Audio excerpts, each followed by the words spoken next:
मैं अपना सौभाग्य मानता हूं कि मुझे बाहुबली स्वामी जी का दर्शन करने का अवसर प्राप्त हुआ है। बाहुबली स्वामी जी के बारे में मुझे बहुत कुछ कहने की जरूरत नहीं है, आप सभी अच्छी तरह परिचित हैं। लेकिन मैं जैन धर्म के संबंध में कहना चाहूंगा, हमसे यदि कोई जैन धर्म के संबंध में हमारी धारणा पूछे, हमारा विचार यदि पूछे, तो मैं ये कहना चाहूंगा कि भारतीय संस्कृति का अनमोल रत्न यदि कोई है तो जैन धर्म है।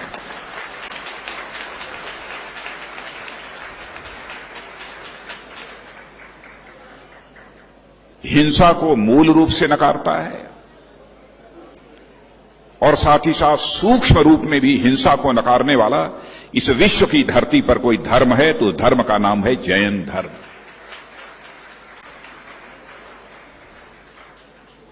आप सभी जानते हैं, सारे विश्व में स्पर्धा का दौर चल रहा है, कंपटीशन एक दूसरे से, हिंसा का दौर चल रहा है।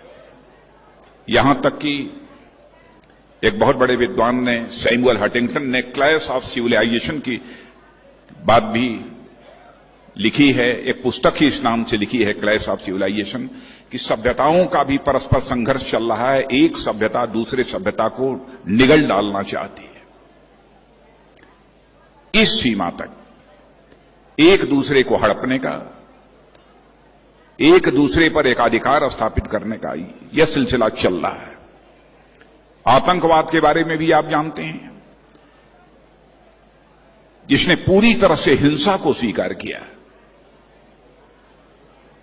तो यह हिंसा का दौर, एक दूसरे पर आधिपत्य स्थापित करने का जो यह दौर जो चल रहा है, इसमें कौन सी ऐसी विचारधारा है जो मानव समाज को इन सारी चीजों से निजात दिला सकती है? तो मैं ये कहूंगा कि वह एक ही विचारधारा है, वह जन्म धर्म की, जैन धर्म की दार्शनिक अवधारणा में यदि व्यक्ति विश्वास करे तो काफी हद तक इन चीजों से छुटकारा मिल सकता है। हमारी यह निश्चित धारणा है। और जैन धर्म का जहां तक सवाल है, मैं जानता हूं कि इसने जो भी विचार रखा है मानव समाज के सामने, वह विचार पूरी तरह से मानव समाज के लिए कल्याणकारी है। और मैं जब इस विचारधारा की गहराई में यदि जाता हूं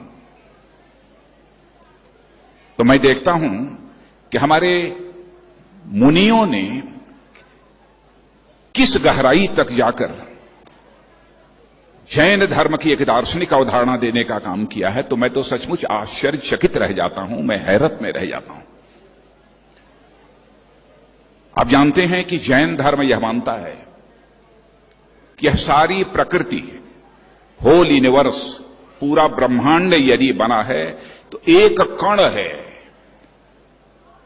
तो कणों के समायोजन से ही यह पूरा ब्रह्मांड बना है, और उस कण को हम कहते हैं पुद्गल।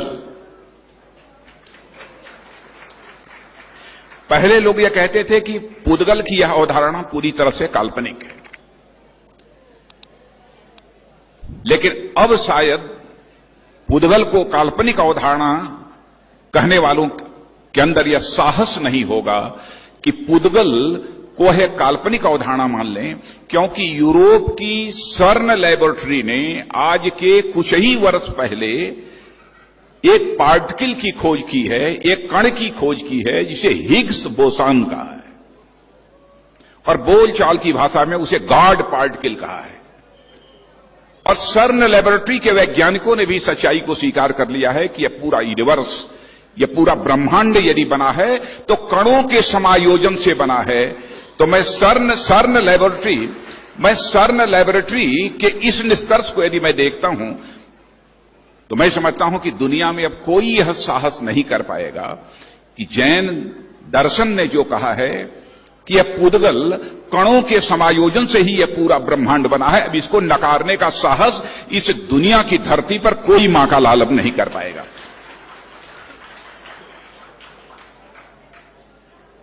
कोई गहराई में जाकर देखे तो, जहां तक चंद्रगुप्त मौर्य का प्रश्न है, एक राष्ट्र का संगठित स्वरूप आज के लगभग 2400 वर्षों पहले यदि किसी ने देने का काम किया है तो चाणक्य के निर्देशन में चंद्रगुप्त मौर्य ने ही देने का काम किया है। और चंद्रगुप्त मौर्य जैन धर्म की अहमियत को, जैन धर्म के महत्व को कितना समझते थे कि उन्होंने राजा रहते हुए ही जैन धर्म स्वीकार किया था। राजा रहते हुए नहीं, बल्कि राजा बनते समय राज्याभिषेक भी उनका जैन पद्धति से किया गया था चंद्रगुप्त मौर्य का। और कैसी त्याग की भावना थी, कैसी समर्पण की भावना थी चंद्रगुप्त मौर्य के अंदर। शासन करने के बाद जब उन्होंने चौथे आश्रम में प्रवेश किया, हमारे यहां आश्रम चतुष्टय की कल्पना की गई है। एक आप जानते हैं ब्रह्मचर्य आश्रम, गार्हस्थ आश्रम, वानप्रस्थ आश्रम और चौथा संन्यास आश्रम। चौथे आश्रम संन्यास आश्रम में जब उन्होंने प्रवेश करना था तो उसके लिए स्थान भी यदि कोई उन्होंने चुना तो इस श्रवणबेलगोला का ही स्थान चंद्रगुप्त मौर्य ने यह चुना था, जहां पर बाहुबली स्वामी जी, अद्भुत प्रतिमा, मैं ऊपर से ही उस प्रतिमा को देख रहा था, हमारे मित्र श्री अनंत कुमार जी मुझे दिखा रहे थे, अद्भुत प्रतिमा बनी है। इसलिए जब मैं इस स्थान पर आया तो सचमुच मुझे जहां पर शांति की अनुभूति हो रही थी, क्योंकि यह धार्मिक स्थल है इसलिए स्वाभाविक रूप से शांति की अनुभूति हो रही थी, वहीं पर मुझे गौरव की भी अनुभूति हो रही थी कि श्रवणबेलगोला का स्थान भारत को ही नहीं बल्कि सारे विश्व को त्याग का संदेश देने वाला स्थान है, समर्पण का संदेश देने वाला स्थान है और जरूरत पड़ने पर मानव कल्याण के लिए अपना सर्वस्व अर्पण कर देने का संदेश देने वाला स्थान यदि कोई है तो यह श्रवणबेलगोला है। ऐसी पवित्र धरती पर मुझे आने का यह अवसर प्राप्त हुआ है, इसे मैं अपना सौभाग्य मानता हूं। कभी कभी लोग यह सवाल खड़ा करते हैं कि यह महामस्तकाभिषेक 12 वर्षों पर होता है। शायद बहुत लोगों को इस बात की जानकारी नहीं है 12 वर्षों पर यह महामस्तकाभिषेक क्यों होता है। इसके पीछे भी वैज्ञानिक कारण है और मैं जैन धर्म के संबंध में भी कहना चाहूंगा, जैन धर्म पूरी तरह से वैज्ञानिक है। मैं कई ऐसे जैन धर्म के पक्ष हैं जिन पर कि मैं अपने विचार प्रस्तुत कर सकता हूं। तो 12 वर्ष पर भी जो महामस्तकाभिषेक होता है उसके पीछे भी एक वैज्ञानिक कारण है। आप लोगों को जानकारी इस बात की होगी कि हमारे 24वें तीर्थंकर भगवान महावीर को भी ज्ञान यदि प्राप्त हुआ था तो 12 वर्ष की कठोर तपस्या के बाद जो है भगवान महावीर को ज्ञान प्राप्त हुआ था। भगवान महावीर ने 12 वर्ष तक कठोर तपस्या की थी, तब उन्हें ज्ञान प्राप्त हुआ था। आप देखते होंगे प्रयाग में कुंभ भी, जो महाकुंभ भी लगता है वो 12 वर्षों के बाद महाकुंभ लगता है प्रयाग में। क्यों ऐसा होता है 12 वर्ष के बाद क्यों? यह जो सौर मंडल है, जो सोलर इक्लिप्स है, इसमें एक ग्रह होता है बृहस्पति, जो बहुत ही अच्छा ग्रह बृहस्पति माना जाता है, जो शांति का संदेश देने वाला, सद्भावना का संदेश देने वाला, सदाचार का संदेश देने वाला, बहुत ही एक अच्छा विचार देने वाला, एक बहुत ही शुभ ग्रह और कल्याणकारी ग्रह बृहस्पति माना जाता है। और यह बहुत वजनी होता है, बहुत बड़ा ग्रह यह बृहस्पति ग्रह माना गया है। और बृहस्पति ग्रह भी अपना एक चक्र पूरा करता है तो उसे एक चक्र पूरा करने में 12 वर्ष लग जाते हैं। यह है 12 का महत्व।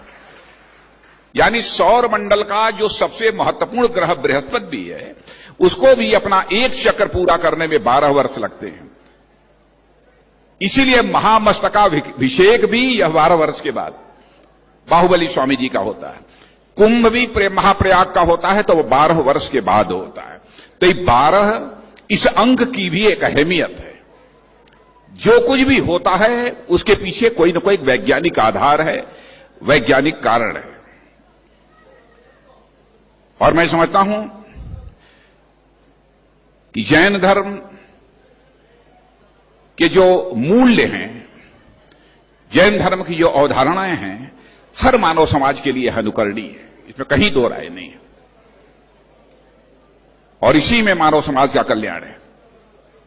कभी कभी लोग यह कह देते हैं कि साहब हिंदू संस्कृति, हिंदू धर्म और जैन धर्म यह बिल्कुल अलग अलग हैं।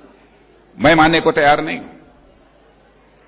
मैं तो कहता हूं कि यदि किसी सब्जेक्ट के किसी एक भाग से, सब्जेक्ट के किसी एक विषय पर किसी ने पीएचडी कर ली, तो क्या यह मान लिया जाए कि उसका उस सब्जेक्ट से रिश्ता टूट गया?